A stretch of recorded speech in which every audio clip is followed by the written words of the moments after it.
안녕하세요. 미시경제학 수강생 여러분. 오늘은 일반균형 세 번째 시간으로 요소시장과 재화시장이 동시에 균형을 이루는 그런 모형을 보도록 하겠습니다. 일반균형 우리 첫 번째 시간에서 뭐 봤죠?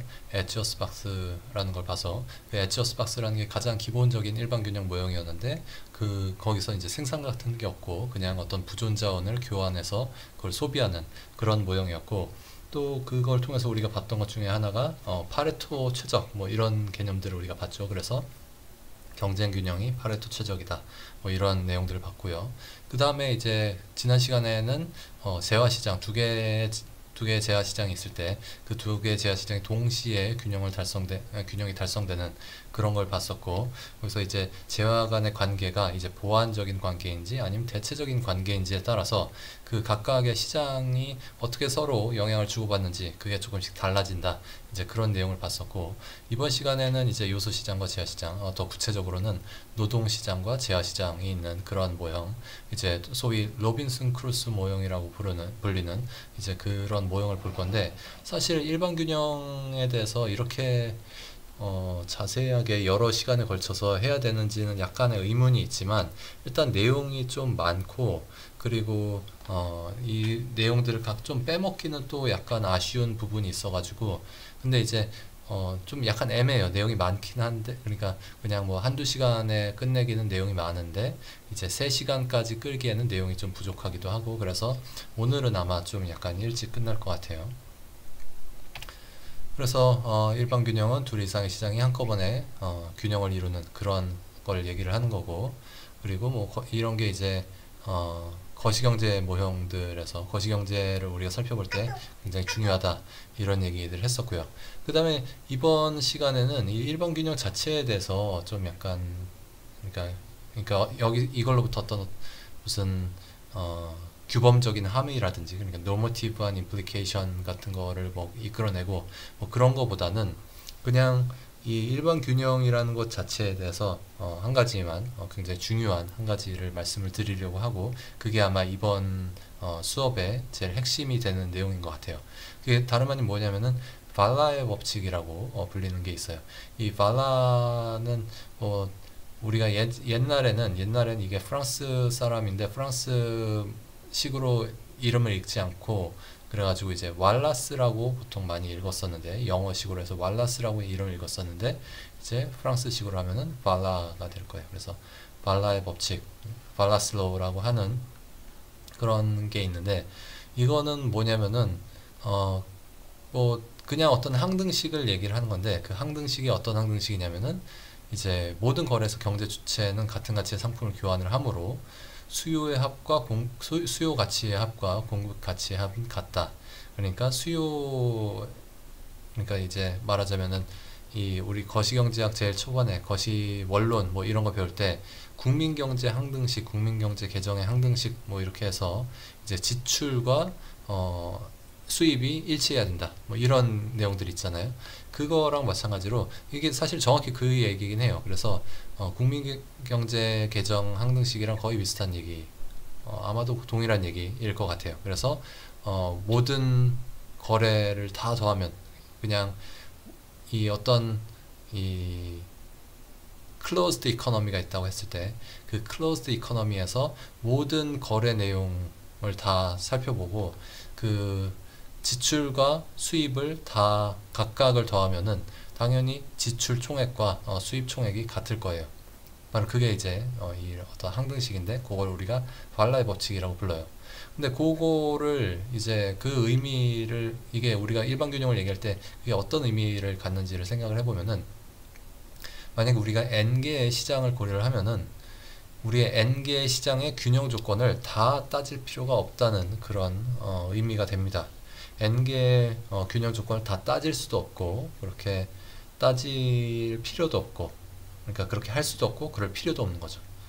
그러니까 그렇게 할 수가 없다는 거는 이미 우리가 이 총계 차원에서, 그러니까 총 수요 가치 합, 그러니까 총 공급 가치 합, 그 제일 총계 수준에서, 제일 애그리게이트 수준에서 이미 어떤 관계가 있다는 방정식이, 어떤 항등식이 하나 있기 때문에, 여기다가 또 n개의 방정식을 추가를 한다면은 이 이퀘이션 시스템 자체가 이 오버 디터민 된다 그러죠. 과잉 결정된다 그러죠. 그래서 방정식의 수가 이 변수의 수보다 더 많아져 버려요.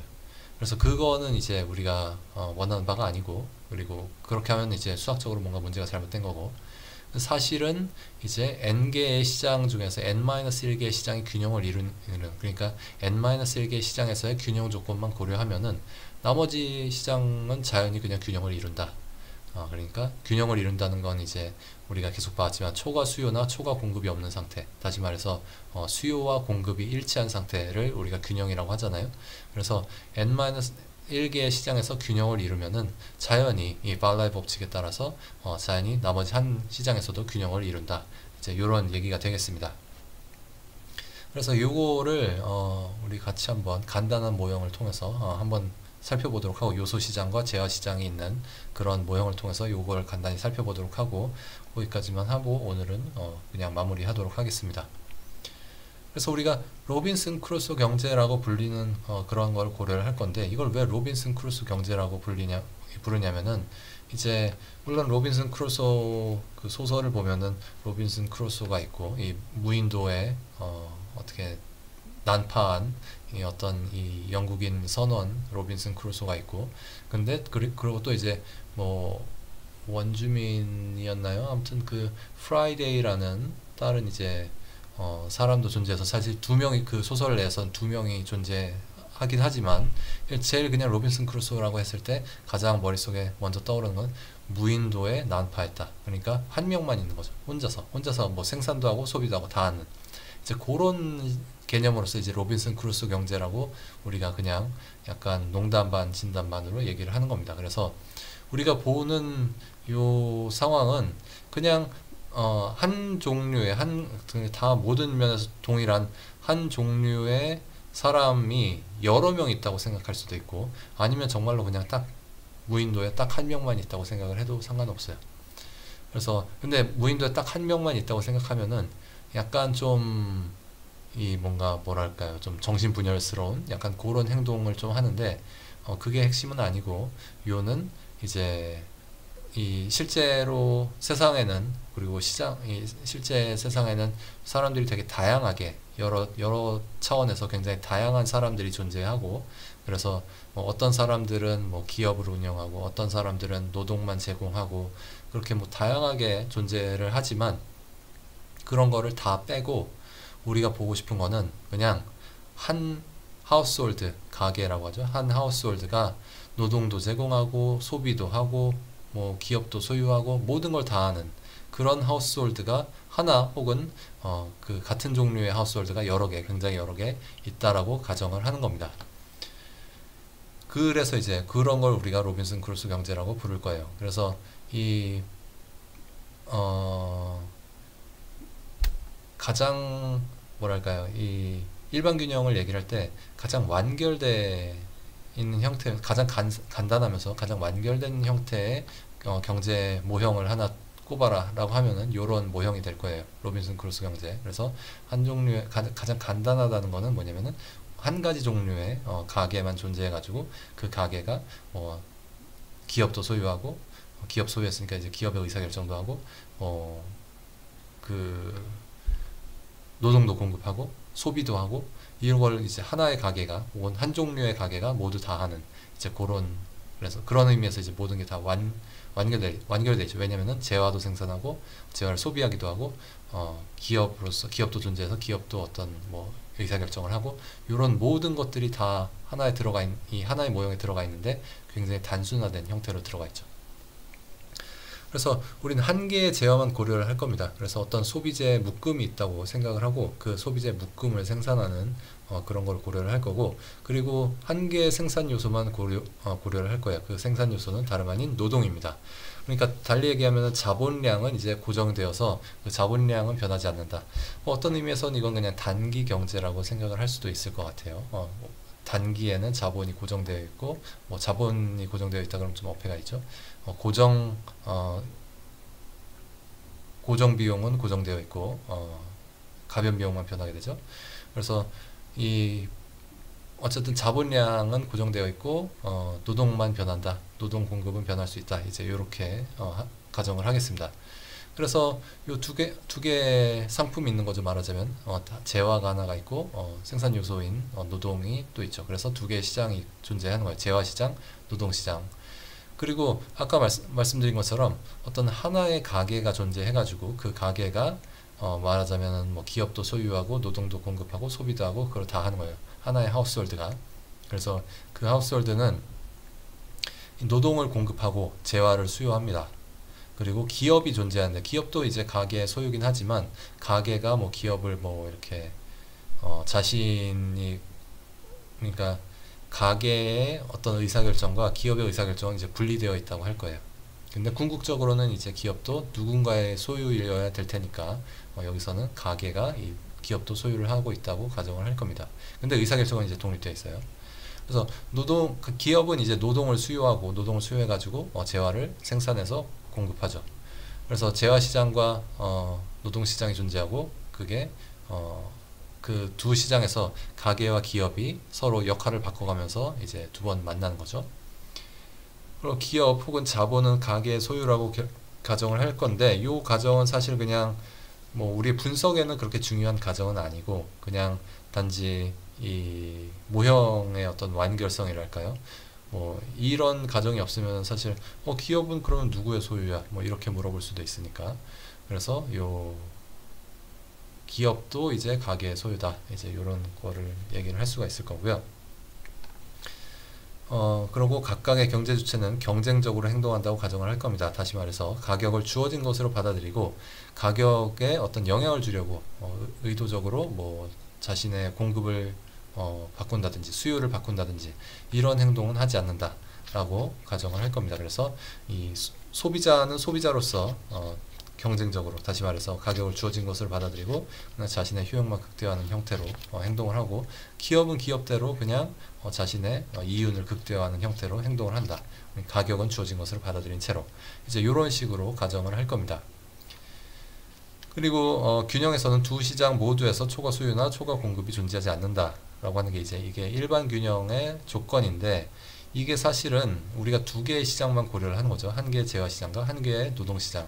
그렇기 때문에 사실은 이 두 시장에서 균형이 이루는 거를 우리가 볼 거지만 사실은 우리가 여기서 요구하는 거는 한 시장에서만 균형이 이루어지면 돼요. 한 시장에서 균형이 이루어지고 그리고 총계 수준에서 이게 수요 가치와 공급 가치가 일치하면은 나머지 시장에서는 자동으로 이 수요와 공급이 일치해서 균형을 이루게 되죠. 그래서 제가 아까 말씀드린 발라의 법칙을 조금만 더 자세히 설명을 드릴게요. 이 아까 얘기한 것처럼 모든 거래에서 경제 주체는 같은 가치의 상품을 교환을 해요. 그래서 뭐 결국 누가 뭐 100만 원을 받으면은 다른 사람이 누군가는 100만 원을 낸 거죠. 그래서 이 현금의 이동과 이 가치, 이 상품의 이동이 이제 항상 같은 가치를 가지고 있는 거죠. 그러니까 이 현금의 가치는 뭐 예를 들어서 100만 원이면 100만 원이죠. 그리고 상품의 가치도 그 현금의 가치로 측정을 했을 때 100만 원일 거고. 그렇기 때문에 항상 이 교환은 같은 가치가 교환이 돼요. 그렇기 때문에 수요 가치, 그러니까 말하자면 지출이죠. 지출의 합은 공급 가치, 그러니까 수입이죠. 수입의 합과 같다. 지출의 합은 수입의 합과 같다. 그러니까 누군가는 지출을 했으면 그건 누군가에게는 수입이 된다. 이렇게 볼 수 있겠습니다. 그래서 이 아래 식을 보면은 PI가 말하자면은 어떤 단위 I 상품의 단위당 가격이라고 하고 DI는 몇 단위가 수요되었는지 몇 단위가 소비되었는지를 보여주는 거고 또 오른쪽에 보면 PI, SI 되어 있는데 SI는 이제 공급 쪽을 얘기를 하는 거죠. 그래서 이 각각의 이 가치, 수요 쪽의 총계랑 공급 쪽의 총계를 다 더하면은 그게 양쪽이 같아야 된다는 거죠. 요게 이제 발라의 법칙이라고 우리가 부르는 겁니다. 그래서 이거는 항등식이에요. 그러니까 수입과 지출이 총계에서 일치해야 되는 항등식이기 때문에 요거는 항상 성립하는 거예요. 어떤 방정식이 아니라 그냥 이 항상 성립하는, 그러니까 방정식과 이 항등식은 그냥 수학적인 측면에서 보면은 뭐 그냥 똑같이 생겼죠. 생긴 건 똑같이 생겼는데 우리가 정의식, 항등식, 방정식 얘네들이 의미는 조금씩 다르죠. 정의식 같은 거는 말 그대로 어떤 뭐 A는 B다 라고 뭐 정의를 하는, 우리가 뭐 definition이 뭐다, 뭐 A의 definition은 이러저러한 거다 라고 하는 그런 definition을 우리가 definition을 내리는 그런 거일 때 이제 우리는 정의식이라고 하고, 항등식 같은 경우는 뭐 그냥 더 높은 차원에서 어떤 우리가 구체적인 뭐 우리가 균형의 조건은 이거다 라고 얘기를 할 때, 그거는 좀 어떻게 보면은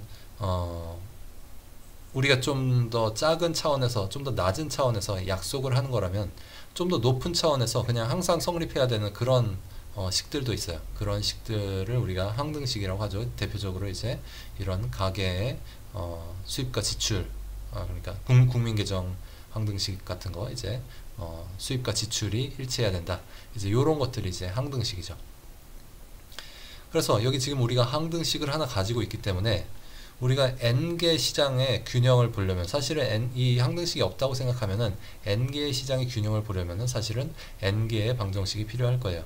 n개의 시장에서의 가격과 수량이 다 결정이 되는, 그리고 그것들을 이제 일치시키기 위한, 가격과 수량이 일치해야 된다는 그 조건들, 그러니까 n개의 조건이 필요할 텐데, 우리가 이미 항등식이 하나 있기 때문에 사실은 n-1개의 방정식만 있으면은 우리가 요 연립방정식을 풀 수 있게 돼요.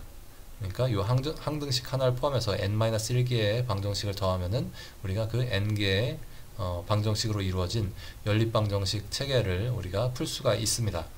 근데 그러면은 그게 문제가 없는 거냐, 경제학적으로. 그러니까 수학적으로는 오케이, 수학적으로는 그냥 이제 exactly identify 됐다 그러죠. 이게 overdetermined, underdetermined 되는 게 아니라 exactly identify 됐다. 그러니까 overdetermined 된 거는 방정식이 너무 많은 거고, underdetermined 됐다는 거는 방정식이 너무 적은 건데, 변수의 수에 비해서.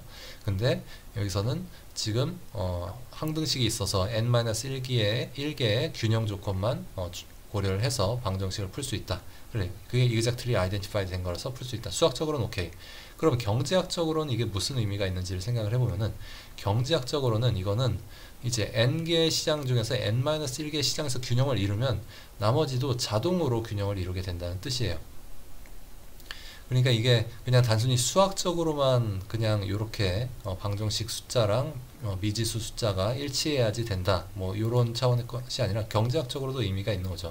n개의 시장 중에서 n-1개의 시장만 균형을 이루면은 나머지도 자동으로 균형을 이루게 되기 때문에 이제 우리가 사실 n-1개의 시장의 균형만 보면 되는 거죠. 그래서 우리가 볼 거는 사실 두 개의 시장이 있는 모형이에요. 그래서 요소 시장 하나, 그리고 재화 시장 하나, 두 개의 시장이 있는 모형이기 때문에 사실 그 중에 하나만 균형을 이루면은 나머지 것도 자동으로 균형을 이루게 되는 거죠. 이게 말로 하면은 이게 뭐 알 것 같기도 하고 모를 것 같기도 하고 약간 애매한데, 여러분들 이제 모형을 직접 보면은 이게 이런 의미구나 라는 느낌이 오실 거예요. 그래서 모형은 굉장히 단순합니다. 그러니까 우리가 최대한 단순하면서 이게 좀 최대한 완결된, 뭐 생산과 공급이 모두 다 이제 이 모형 안에 들어가 있는, 그래서 커다란 이 우리의 어떻게 보면은 경제 활동 자체를 완전히 컴플리트하게 표현하고 있는 그런 모형을 찾는다면 이 모형이 바로 그런 모형이에요. 그래서 우리는 가계와 기업의 어떤 효용함수, 생산함수 얘네들만 잘 정의를 하면은 그냥 그 모형에 대한 기술은 모형에 대한 디스크립션은 끝이에요.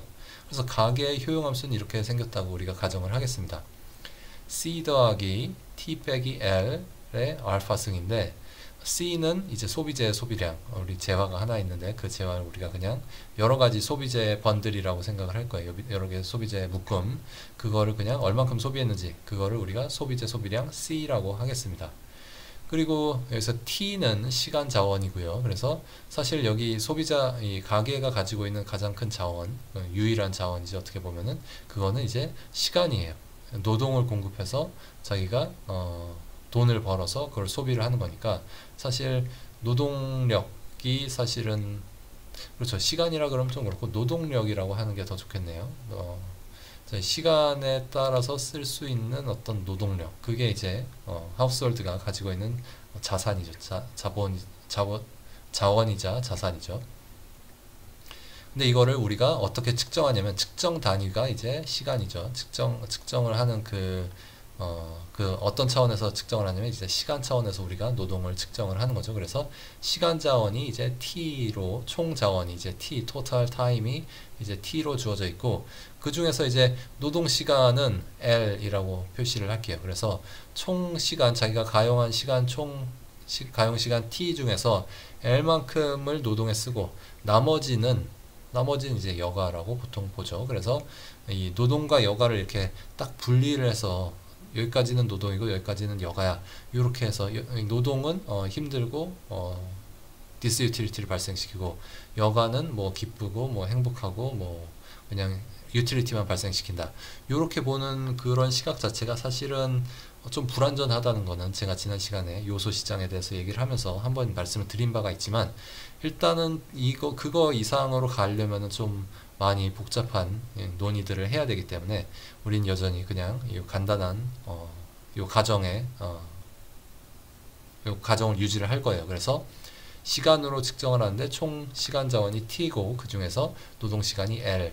그래서 L만큼 노동하고 T-L만큼은 여가를 즐긴다. 그래서 말하자면 이 가계가 소비하는 건 두 가지예요. 소비재가 있고 그리고 여가를 소비를 하게 되죠. 그리고 이 소비재랑 여가가 그냥 동시에 그냥 항상 이제 대체 관계에 있는 건 아니고 일종의 대체 관계에 있지만 그 대체 비율이 조금씩 달라질 수 있다. 말하자면은 우리가 이 무차별 곡선을 그렸을 때 그 한계 대체율, marginal rate of substitution이 좀 변하는 그런 거를 우리가 생각을 할 건데 어떤 식으로 변하냐면은 요 지금 T-L 여가에 알파 승이 돼 있어요. 그리고 우리가 요 알파가 1보다 작다고 가정을 할 거예요. 알파가 1보다 작으면은 우리가 보통 알고 있는 이 제곱근 함수 이렇게 위로 약간 볼록한 형태로 증가하는 이제 그런 제곱근 형태 함수랑 좀 비슷한 형태를 띠게 되죠. 요 알파가 1보다 작으면은 이 알파가 1보다 커버리면은 오히려 이제 2차 함수랑 비슷하게 이렇게 점점 그 기울기가 점점 더 커지는 그런 형태가 되지만 이제 요 알파가 1보다 작으면은 기울기가 점점 작아지는 그런 형태의 함수가 되죠. 그래서 요 얘기는 뭐냐면은 이 소비재의 한계 효용은 변하지 않는데 이 여가의 한계 효용은 점차 감소한다. 그러니까 너무 많이 여가를 즐기면은 그 여가가 좀 덜 좋다. 효용이 증가하긴 하지만 그 증가폭이 점점 낮아진다. 이제 요런 가정을 한 거죠. 요거 자체는 사실 이 소비재 소비량에 대해서도 우리가 비슷한 얘기를 할 수는 있죠. 소비재 소비량에 대해서도 우리가 뭐 소비재 소비량의 한계 효용도 감소한다. 뭐 그렇게 해도 되겠지만 일단은 우리는 그냥 계산도 간편하고 그냥 모든 게 간단하게 하고 싶어가지고 그냥 요 여가 쪽에만 알파를 붙였습니다. 그리고 기업의 생산함수는 이제 Q는 생산량이고 이제 A는 생산성 지표 같은 건데 이제 A가 커지면은 생산성이 높은 거라고 볼 수 있고 그래서 요 A에 사실은 뭐 자본량이라든지 아니면 뭐 순수한 생산성이라든지 그런 게 다 들어가 있는 거라고 생각을 하시면 되겠어요. 그래서 이 자본이 많아지면은 뭐 A가 높아진다. 뭐 이렇게 생각을 하면 되겠죠. 근데 이제 우리는 자본이 많아지는 것 자체는 사실 그렇게 관심이 있는 건 아니고 이 모형이 어떻게 균형을 이루는지 이제 그런 거에 좀 더 관심이 있는 거죠. 그리고 베타도 우리가 이 L의 베타승으로 되어 있는데 이 베타도 1보다 작다라고 할 거예요. 그래서 이 베타가 커질수록 노동 생산성은 상승을 하지만 베타가 1보다 작기 때문에 이 L이 충분히 크다면은 그때의 생산성은 그렇게 높지 않을 거예요. 그러니까 이 노동량이 증가함에 따라서 한계 생산성이 점점 감소하는 그런 종류의 생산함수를 우리가 가정을 할 겁니다. 그러니까 우리가 그냥 노동과 자본을 동시에 고려를 했을 때 보통 뭐 모든 생산 요소를 다 2배를 했을 때 생산물이 2배가 된다. 이런 것들 우리가 그런 거 뭐라 그랬었죠? 규모에 따른 수학 불변. 그러니까 규모를 다 2배를 생산 요소 규모를 다 2배로 늘리면은 생산량도 2배가 된다. 규모에 따른 생산 불변, 수학 불변. 근데 그게 2배보다 조금 덜 증가한다. 그러면은 규모에 따른 생산 감소, 수학 감소라고 했는데 여기선 이미 자본은 고정을 해놨기 때문에 여기선 노동만 고려를 하는 거기 때문에 이 노동의 생산성은 점점 한계의 생산성은 이제 감소하는 거라고 보는 게 자연스럽겠죠. 그래서 기업의 생산함수를 이런 식으로 가정을 했습니다. 그래서 요것만 있으면은 사실은 우리가 제일 핵심적인 부분에 대한 가정은 다 끝난 거예요. 그래서 기업과 가게가 어떤 식으로 어떤 목적을 가지고 있는지 그것만 있으면 우리가 이 문제를 잘 생각해서 풀 수가 있어요. 어떤 식으로 풀 수 있냐? 일단 가게는 효용을 극대화하겠죠. 우리가 균형에 대해서 균형을 뭘 요구를 하냐면 균형에서 모든 경제 주체들, 모든 참여자들이 각자 자신의 최선을 다하죠. 자신의 효용 혹은 자신의 이윤, 그러니까 자신의 목적을 달성하기 위해서 혹은 목적 함수를 극대화하기 위해서 행동을 하게 되죠. 그래서 가계의 효용 극대화 문제를 고려를 하면은 가계의 효용 극대화 이제 우리 효용 함수 이렇게 있고 그걸 맥시마이즈 하는데 당연히 이런 어떤 제약 조건이 있겠죠. 예산 제약식이 없으면은 사실 그냥 이 효용 자체가 무한대가 돼버릴 거예요. 제약이 없으면 그냥 무조건 소비재 더 많이 소비하고 뭐 여가 더 무한히 막 하고 그래서 효용이 막 무한대가 될 거예요. 근데 그렇게 되지 않고 우리가 어떤 효용이 극대화되는 어떤 행동, 효용이 극대화되는 어떤 소비점, 노동 공급 그런 거를 우리가 찾을 수 있는 거는 우리 이런 예산 제약이 있기 때문이죠. 이 예산 제약으로 인해서 어떤 트레이드오프가 발생하는데 여기서 트레이드오프는 얼만큼 더 많이 소비하는지랑 얼만큼 더 많이 여가를 즐기는지 이 두 가지 사이에 어떤 트레이드오프가 발생하게 돼요. 그게 왜 그런지 생각을 해보면은 자기가 번 돈만큼만 쓸 수 있기 때문에 더 돈을 많이 벌기 위해서는 노동을 더 많이 해야 되고 더 많이 소비하기 위해서는 노동을 제가 뭐라고 했죠? 그러니까 더 많이 소비하기 위해서는 노동을 더 많이 해야 되고 근데 더 많은 여가를 즐기기 위해서는 노동을 더 적게 해야 되죠. 그래서 그냥 소비재 소비와 여가 사이에 어떤 트레이드오프가 발생을 한다. 그래서 이 예산 제약식 보면은 이 왼쪽에는 지출, 오른쪽에는 이제 수입이 될 텐데 우리가 요거를 그냥 요 문제를 그대로 다 풀 수는 없어요. 우리가 P가 뭐고 W가 뭐고 그걸 다 찾을 수가 없어요. 왜냐면은 우리는 상대 가격만 알 수가 있기 때문이죠. 가격은 그냥 지표에 불과하잖아요. 그래서 우리가 당장에 모든 사람들이 다 레셔널하고 다 이제 다른 혼란이 없다면은 그리고 뭐 장기적으로는 그런 혼란들이 다 없어질 거라고 생각한다면은 우리가 화폐 개혁을 해가지고 그냥 모든 우리가 사용하는 뭐 1,000원, 만원, 뭐 5만원 그런 지폐에서 0 3개를 다 지워버려요. 예를 들어서 그래서 1,000원이 1원이 되고 뭐 만원이 10원이 되고 그렇게 하더라도 기본적인 경제활동은 그대로 예전 했던 대로 그대로 유지가 될 거예요. 그러니까 이거는 이 화폐라는 거는 어떤 이 nominal value랑 이 real value 사이에 차이가 있는 거잖아요. 그래서 우리가 항상 그냥 보고 있는 거는 nominal value지만 사실은 우리가 중요한 건 이제 상대 가격이라는 거죠. 자기가 얼마큼 많이 돈을 가지고 있는지. 그러니까 말하자면은 이런 식으로 생각해 볼게요. 제가 예를 들어서 100만 원이 있어요. 제가 100만 원이 전 재산이야. 그리고 제가 뭐 국밥을 한 그릇 사 먹으려고 하는데 국밥이 10,000원이에요. 100만 원을 가지고 있을 때 국밥 10,000원짜리 국밥을 사 먹는 거랑 내가 예를 들어서 0 3개 지워버리고 1,000원을 가지고 있어. 1,000원을 가지고 있는데 내가 10원짜리 국밥을 사 먹는 거. 요게 지금 그 국밥이 동일한 국밥이라면은 저에게는 이제 동일한 문제가 되는 거죠. 그런 의미에서 이제 화폐는 그 nominal value를 특정할 수는 없어요.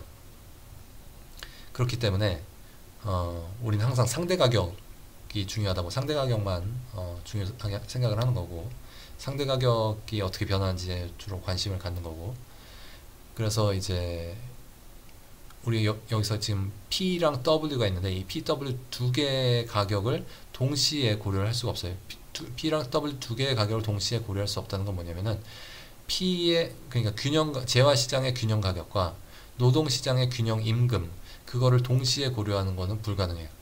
그냥 이제 재화 시장에서 균형이 이루어지면 그 균형 가격을 찾으면은 이, 이 노동시장에서의 임금은 자동으로 결정이 되는 그런 느낌이죠. 이제 그래서 우리가 항상 상대 가격만 이제 생각을 해야 되기 때문에 여기서는 어떤 식으로 진행을 할 거냐면은 이 재화 시장의 재화 가격, 소비재 가격을 1로 노멀라이즈를 하겠습니다. 1로 노멀라이즈를 해서 그냥 P는 1이라고 취급을 할 거예요. 이래야지 우리가 W가 얼마다 이런 식으로 얘기를 할 수 있는데, 그때 W는 사실 그냥 진짜 W가 아니라 이 물가로 노멀라이즈란 물가로 나눈, 그러니까 상대 가격으로서의 임금이 되겠죠. 이 P로 나눈, 말하자면은 이 여기서 이 가격, 이 소비재 가격 P로 나눈 W, 그거에 대해서만 우리가 얘기를 할 수 있지, 정확하게 P가 얼마고 W가 얼마여야 된다 이런 식으로는 우리가 얘기를 할 수가 없어요. 그래서 이렇게 P가 1이다 이렇게 정규화를 하겠고, 그 얘기는 뭐냐면은 이 재화시장의 가격이 그냥 고정이 된 거예요. 말하자면 이렇게 정규화를 통해서 재화시장의 가격이 고정이 되고, 재화시장에서의 균형은 이제 그냥 파생적으로만 주어지게 돼요. 그래서 우리는 노동시장의 균형을 볼 거예요. 노동시장이 균형을 이루면 재화시장은 자연히 균형을 이루게 되는 겁니다. 그래서 그게 말하자면은 아까 얘기했던 발라의 법칙이 될 거예요. 발라의 법칙을 적용한 그런 사례가 될 거예요. 그래서 이 문제 어떻게 풀죠? 이 문제 푸는 건 되게 간단하죠. 이 P는 1이라고 했고요. 그 다음에 C가 이렇게 있고, 우리 예산제약식은 등호로 만족이 돼야 되죠. 우리 부등호로 만족이 되면은 효용 극대화가 되지 않은 거기 때문에 등호로 만족이 돼야 되고, 그래서 이 제약식이 등호로 만족이 된다는 걸 알고 있기 때문에 그냥 C를 W times L로 W 곱하기 L로 치환을 할 수 있죠. 그 다음에 이제 미분을 하면은 이제 1개 조건이 나올 텐데, 이제 요 C 자리에, 이 목적 함수 보면 이 목적 함수 C 자리에 W 곱하기 L이 들어가 있는데, 그걸 우리가 L로 미분했어요. 남은 거는 W밖에 없죠. 남은 건 W밖에 없고, 그 다음에 뒤에 나와 있는 요 식 T 빼기 L의 알파승, 요거를 L로 미분하면은 어떻게 되죠? 요 알파 앞에 곱해지고, 그 다음에 요 안에 있는 거를 또 L로 미분하면은 마이너스 1이죠. 마이너스 1이 또 여기 앞에 곱해지고, 알파 앞에 곱했으니까 요거는 이제 알파 마이너스 1승이 되고, 요런 식으로 되죠. 그래서 요거를 요게 이제 1차도 함수가 되는데, 이 1차도 함수가 0이 되는 점에서 이게 극대화된다 라고 했기 때문에 0이 되는 점이 어떤 점인지 찾아보니까 요런 점이다. 그래서 요거 자체가 이제 다 어떤 이 극대화 조건들이죠. 어떻게 가계의 효용이 극대화되는지를 보여주는 식들인데, 요 식은 두 번째 밑에서 두 번째 식은 이거를 W에 대해서 정리를 한 거고, W에 대해서 좀 약간 조금 더 이쁘게 써본 거고, 그 아래는 L에 대해서 좀 예쁘게 써본 거예요. 그래서 다 똑같은 식인데, 이 세 개 제일 아래에 있는 세 개의 식이 다 똑같은 식인데, 이제 그냥 뭐에 대해서 왼쪽에 뭘 놨는지에 따라서 조금씩 다른 형태로 보입니다. 그래서 가장 아래에 있는 식은 말하자면은 우리가 잘 알고 있는 노동 공급 함수가 되겠죠. 노동 공급은 이제 가게가 자신의 효용 극대화할 때 어떤 문제를 푸는 거냐면은, 이제 얼만큼 많이 소비재를 소비하고 얼만큼 여가를 즐길 것인지, 그 트레이드 오프를 잘 조절을 해가지고 그 트레이드 오프 상에서 자신의 효용을 극대화되는 점을 찾는 거죠. 그걸 통해서 노동 공급 함수가 나왔죠. 그래서 그 노동 공급 함수를 한번 그려보면은 이렇게 생긴 함수가 나옵니다. 그리고 이렇게 증가한 형태의 함수죠. 그래서 이 임금이 증가할수록 노동력 공급이 이렇게 증가를 한다. 근데 어떤 수준이 되면 이제 노동력 증가가 굉장히 적겠죠.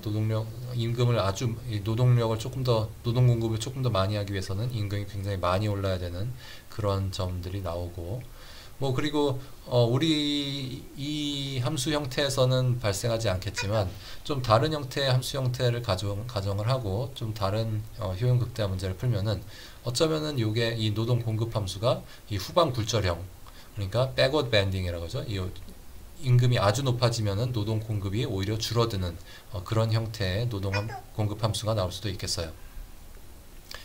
그 다음에 이제 여기서 제가 하나 더 말씀드리고 싶은 거는 아주 중요한 얘기는 아니지만, 이 기왕 이렇게 노동 공급 함수를 도출했으니까 여기에 있는 값들이 어떻게 바뀌었을 때 이 파라미터 값들, 요 L이랑 W는 우리가 내생적으로 결정되는 우리 관심 있는 그런 변수들이고, 이 알파랑 T 같은 경우는 그냥 외생적으로 주어지는 어떤 파라미터, 모수라고 하죠. 그 파라미터들인데, 이 파라미터들이 바뀌었을 때 이 노동 공급 함수가 어떻게 바뀌는지 그거에 대해서 잠깐 생각을 해보면, 알파가 증가하면은 여가 가치가 상승을 하고, 그래서 노동 공급이 감소하게 되죠. 그래서 알파가 증가하면은 이 노동 공급 함수가 왼쪽으로 조금 이동을 하게 될 거예요. 그리고 뭐 거꾸로 가용 시간 T가 증가하면은 이제 노동 공급이 증가하게 될 겁니다. 그건 뭐 그림은 안 그려놨지만 뭐 당연히 그렇게 될 거예요.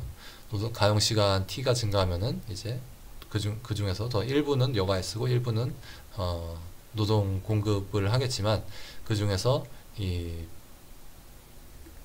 가용 시간 자체가 많아지면은 여가도 이미 충분히 즐겼고 여가의 한계 효용도 점차 감소하기 때문에 그 얘기는 뭐냐면은 여가를 가용 시간이 증가한 만큼 여가를 많이 더 많이 늘리진 않는다는 거죠. 그래서 가용 시간이 증가하면은 그거의 나머지 그거의 여집합이라 그럴까요? 그 노동 공급도 증가하게 됩니다. 그 다음에 이제 기업 이윤 극대화를 생각을 해보면은 아까 얘기한 것처럼 지금 기업의 의사결정은 가계의 의사결정과는 별도로 이루어지는 겁니다. 그래서 가계가 사실은 기업도 다 소유하고 있다고 뭐 그렇게 가정을 하겠지만 여기서는 가계랑 기업이 이제 별도로 의사결정을 한다. 그래서 로빈슨 크루소가 한 사람이 마치 정신분열증을 앓고 있는 것처럼 한때는 나 가계로서 내는 효용 극대화를 하고, 그래서 가격은 주어진 걸로 생각을 하면서 나 효용 극대화를 해야지, 나 얼만큼 소비하고 얼만큼 노동을 공급해야지 하고서 좀 있다가 다시 뭐 지킬 박사 하이드 씨처럼 딱 고개를 돌려서 나는 기업으로서 이렇게 이윤 극대화를 해야지, 막 요런 거를 하는 거라고 생각을 하시면 되겠어요. 그래서 기업의 이윤 극대화는 어떤 식이죠? 이제 요 이윤식은 그냥 항상 뻔한 식이죠. 이 총수입은 P가 이 소비재 가격이니까 소비재 가격에서 가격 곱하기 이제 얼만큼 생산했는지 생산량 Q에서 이 WL이 말하자면 비용이죠. 생산 비용, 가변 비용만 고려를 한 거지만 이 가변 비용을 이렇게 뺀 게 이제 이윤이 되겠죠. 그러니까 총 수입에서 총 비용을 뺀 게 이제 기업의 이윤일 텐데, 이걸 이용해서 얼만큼 생산하고 얼만큼 노동을 고용을 할지 그걸 결정을 할 거예요. 제약식은 이 생산함수 자체가 제약식으로 주어지게 됩니다. 그래서 이게 말하자면은 내가 얼만큼 생산하기 위해서, 뭐 100만큼 생산하기 위해서 노동력을 얼만큼 고용을 해야 되는지 그거를 이제 보여주고 있는 거고, 이 기업은 그것을 벗어날 수가 없는 거죠. 그래서 어떻게 생산 기술 같은 것들 이런 게 다 주어져 있는데 그 생산 기술이 바로 요 생산 함수 자체가 표현을 하고 있는 거죠. 그래서 그리고 이제 우리 또 아까와 마찬가지로 P는 1로 정규화를 합니다. 아까 P는 1로 이미 정규화를 했지만 그냥 다시 한번 리마인드 하기 위해서 다시 한번 적어 봤어요. 그래서 가격은 소비재 가격은 1로 정규화를 했습니다. 그래서 그러면 아까와 마찬가지로 그냥 Q 자리에다가 요 A 곱하기 L의 베타승 요거를 집어넣고 L로 미분을 하면 되겠어요. 그래서 제약식의 제약식을 목적 함수에 대입한 후에 미분을 하면, L로 미분을 하면은, 이렇게 1차 도함수가 이렇게 나오고, 그리고 그게 0이 되는 점에서 이제 이윤이 극대화된다. 이렇게 볼 수 있겠습니다.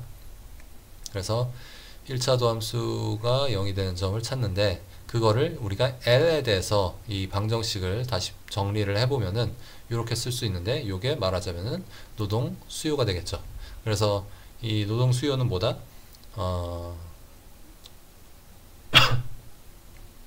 노동 수요는 이 노동을 한 단위 더 고용을 해서 얼만큼 더 내 이윤이 증가할 수 있는지 그거를 고려를 해서 자신의 이윤을 극대화하기 위한 노동량은 얼만큼인지 그걸 보여주는 거죠. 그래서 이걸 보면은 이 W가 이 밑에 있고, 그 얘기는 뭐냐면 임금이 증가할수록 노동 수요는 줄어든다. 그래서 그림으로 그려보면은 이런 형태의 그림이 그려질 겁니다. 그래서 임금이 증가할수록 노동 수요는 줄어들고 임금이 감소할수록 노동 수요는 증가한다. 거기에 더해서 이제 뭐 생산성 같은 거의 효과 뭐 이런 걸 볼 수 있을 텐데, 생산성 A가 증가하면은 어떻게 되죠? 노동 수요가 증가하니까 요 그림 자체가 이제 요 바깥 방향으로 움직이게 될 거예요. 생산성 A가 증가하면은 이 그래프 자체가 요 바깥 방향으로 움직이게 될 겁니다. 그래서 임금이 동일하다고 할지라도 더 많은 노동을 수요를 하게 되겠죠. 만약에 생산성 A가 증가한다면, 뭐 바꿔 얘기하면 뭐 자본이 증가하면은 노동 수요가 증가한다. 뭐 이렇게 볼 수도 있겠어요. 우리가 여기 자본을 명시적으로 고려하지 않지만 자본량이 어디에 들어가 있는 거라고 했냐면은 자본량이 생산성 A에 들어가 있는 거라고 했었죠. 그래서 자본량이 증가하면 A가 증가하고, 그래서 이 노동 수요가 증가한다. 이렇게 볼 수 있겠습니다. 균형은 노동 공급과 노동 수요가 일치하는 점에서 이루어질 거고요. 그래서 우리가 노동시장에서 균형은 뭐 이렇게 LS랑 LD가 같다라고 하고서 요 방정식을 풀면 되겠죠. LS랑 LD가 같으면 요 T 빼기 알파 나누기 W에 1 나누기 1 알파 승 요게 A 곱하기 베타 나누기 W에 1 빼기 베타 분의 1 승, 요거로 요 두 개가 같다라고 하고서 그거를 이제 W에 대해서 요 문제를 풀면은 그게 균형 임금이 나올 거고, 균형 임금을 다시 요 노동 공급이든 노동 수요든 어느 식에나 딱 이 W에다가 딱 대입을 하면은 우리가 노동량, 그러니까 노동 공급량이든 노동 수요량이든 균형에선 같을 테니까 그 노동량이 나오겠죠. 그래서 균형 노동량까지 우리가 결정을 하고 나면은 그 균형 노동량에 따라서 생산함수 A, L, 베타가 나올 거고, 그래서 AL 베타에 의해서 생산량이 결정이 되고 소비량이 생산량이 결정이 된다는 건 생산량과 소비량이 같으니까 그것까지 다 동시에 결정이 된다. 이렇게 보시면 되겠습니다.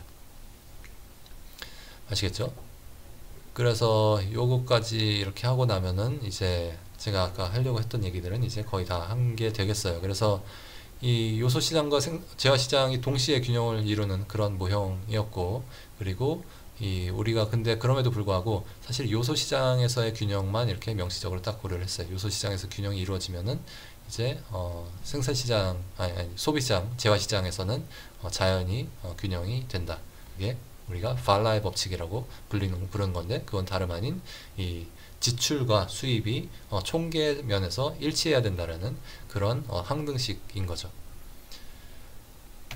그리고 뭐 마지막으로 그냥 간단한 이 비교 정태 분석이라고 그러죠. Comparative Statics Analysis, 비교 정태 분석, Comparative Statics Analysis를 잠깐 해보면은 생산성이 향상돼서 노동 수요가 증가하면 어떻게 될까요? 생산성이 향상이 돼서 이 주황색 선이 이렇게 바깥쪽 방향으로, 오른쪽 방향으로 이렇게 움직이면은 임금이 상승하고 균형 노동량이 상승하고, 균형 노동량이 증가하면은 이제 생산량 소비량이 증가한다. 그렇게 볼 수 있고, 뭐 알파가 증가해서 노동 공급이 감소하면, 알파가 증가한다는 건 여가의 가치가 증가한다는 거고, 그래서 노동 공급이 감소하면은 이제 요 파란색 선이 안쪽으로, 왼쪽으로 움직인다는 거고, 그러면 임금이 상승하고 균형 노동량이 감소하고 생산량 소비량도 감소한다. 이제 그렇게 보시면 되겠습니다. 오늘은 여기까지 하겠습니다. 감사합니다.